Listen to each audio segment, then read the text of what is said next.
भद्रक जिला जामित्रा ठारे कविता पाठ पुस्तक लोकार्पण और संबर्धना सभा अनुष्ठित हो जाइछि।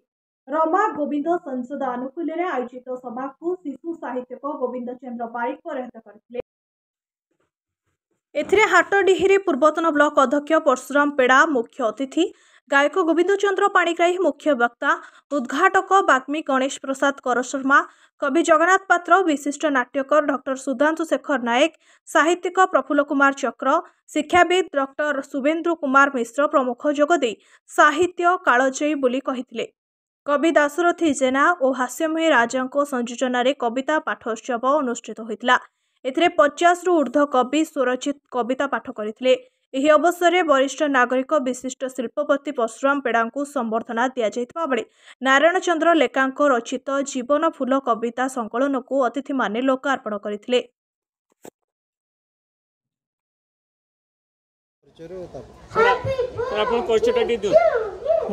परशुराम पेड़ा हाटोडी ब्लॉक पूर्वतन चेयरमैन।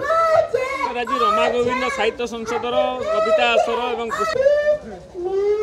सम्बर्धना देवा तो बहुत धन्यवाद जिनस तेरे कहमी एतिक साहित्य समाज सहित जड़ित साहित्य और समाज परस्पर परिपूरक साहित्य समाज को छाड़ी चली पारनी जो मैंने साहित्य को बंचाई रखुं से समस्त धन्यवाद देव। ये समाज गोटे नुआ रूपरेखा देव कहूँ जो कवि कविता मैंने लिखिले समाज पर प्रभाव पड़ो। कविता पाठ 3 घंटा से चलला केउझर जाजपुर भद्रक बालेश्वर 3टा जिलूर 3 घंटा धरी कविता आसर चलती। आगामी दिन एक जुगांतकारी घटना हम एक दिन दिन समाज पर यार प्रभाव पड़ो। मो ना नारायण चंद्र लेंका, मो पिता स्वर्गत पिता और स्वर्गत माता रमा गोविंद ना रमा गोविंद साहित्य संसद जे कि आज की दीर्घ 12 वर्ष है पालन कर आसुची।